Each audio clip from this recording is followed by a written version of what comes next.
Folks, how you doing? Papa Joe here. Just a real short video.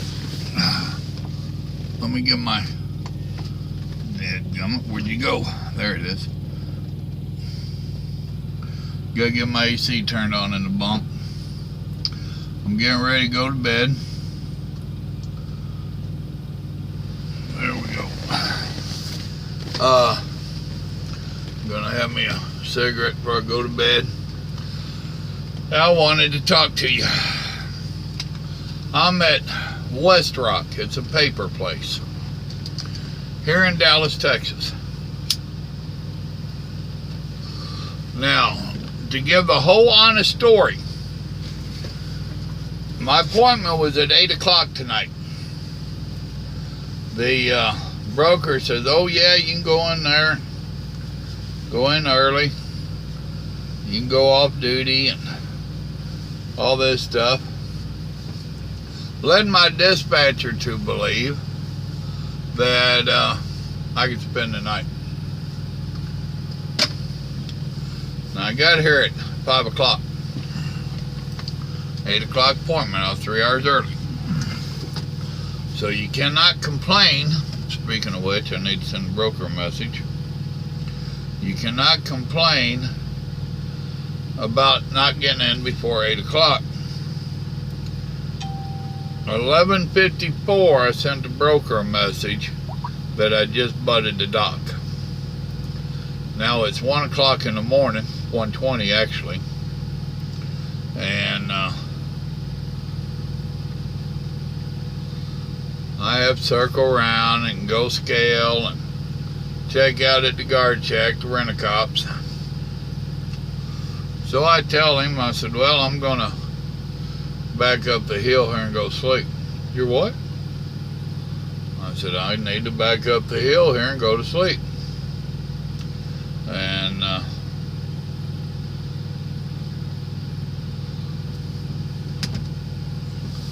he said, well, they really don't encourage that. And I said, well, they ain't got a choice. Well, yeah, they do. This is private property. And I said, no, they don't. I'm on electronic logs and I'm out of hours. Well, it's the driver's responsibility to manage their time better. I said, dude, I've been here since 5 o'clock. I've been here 8.5 hours. That ain't my time management. He said, well, what you have to do is call your dispatcher and reschedule. And I said, oh, no. I said, my dispatcher don't know it's going to take you 8.5 hours to load me.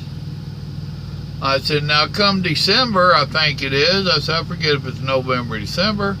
I said, you're really going to have some problems when everybody has to go electronic logs. And hold on, here's the broker now.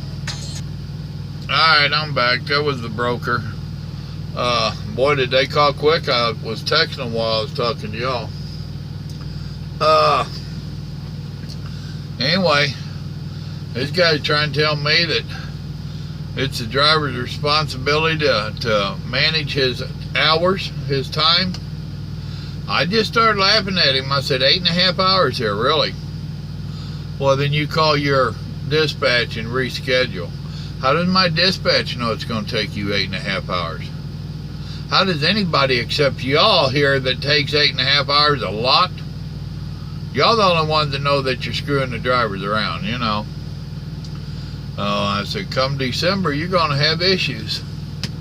Why? I said, well, everybody be on electronic logs. And you ain't going to be able to just run people. Well, yes, we can. This is private property.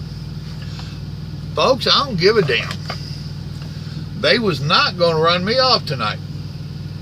They would have had the cops and the state patrol and the DOT out here before this old fat man would have left here. I guarantee you. That's bullshit. They bring you to a place like this. You're basically held hostage, and they know it.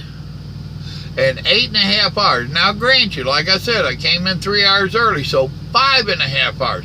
That's still stupid. That's still wrong. And the thing is when I finally hit the dock down there, The loading clerk, the guy that's supposed to be loading me, he's doing the clerk in the office and loading. He's in there on that damn phone. You know, there was one of these trucks that was down there for 3 hours. Now, what takes 3 hours to load these trucks when you've got a big major paper mill like this and the stuff sitting there?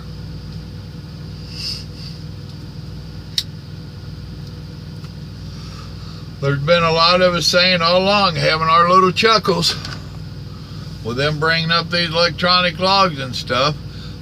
Companies used to play these games with them because they expected the truck driver to back that paper log up and go ahead and make the trip. With these electronic logs, you can't do that. So sooner or later, and it's going to take a little while, but it's going to happen where places like this that play these kind of games, their back's going to get broke because companies won't want to come in here. Their drivers can't leave. When I came here and I hid here, I would have had 3 or 4 hours to got down the road if they'd loaded me in a decent manner. If they'd got me in the dock at 8 o'clock and out by 9, I would have had a couple hours to get out of town. It's stupid. And it's very frustrating. So, and like I was just telling the broker, now there was a game. The Paul guy I talked to earlier today seemed like a decent enough feller. He told me my delivery was 11 o'clock tomorrow. Now it's only 352 miles. That ain't a big deal. That's 5 hours. 6 hours if I get caught up in traffic. You know, it ain't no miles.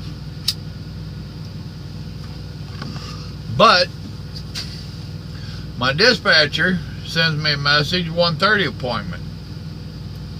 I sent him back one. I said, I was told 11. And he said, oh, well, better yet. And I sent him back another message, and I said, no, it ain't. Find out which one it is. 2.5 hours on electronic logs is a lot. That's damn near your whole 3 hour slack on your 11 and your 14. You know, after that, anything you're eating up is off of your money line. I never did hear back from him.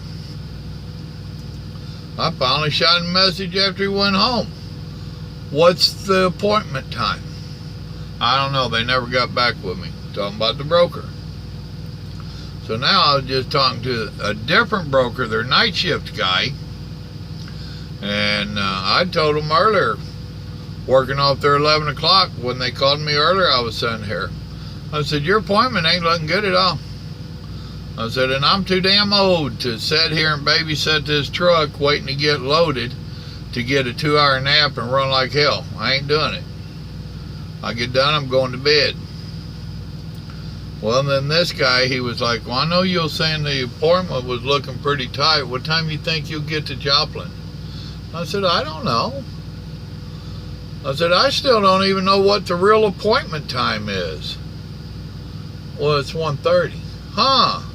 Then why didn't Paul tell me 11? That's an old broker and dispatcher trick. Lie to them and tell them a different time and get them in there early. Because you're not a responsible adult. They need to lie to you. That's one that bites my ass. Can you tell I'm tired and it's late? I'm using foul language. Oh well. Don't melt. Trucking ain't for sissies. You better have some tough skin. And you better get ready to get aggravated, agitated, and irate. And to say a cuss word once in a while. So that's where I'm at. He asked me to be gone by 6. It's 1 o'clock. I don't know if I will or not. Our supervisor comes in at 6. Well, if he comes in at 6, how's he going to know who the hell's who? You know? And it still burns my butt that they keep someone here and then try to tell you, oh, well, you can't stay here. It's private property. The hell you say? Federal law overrides your private property.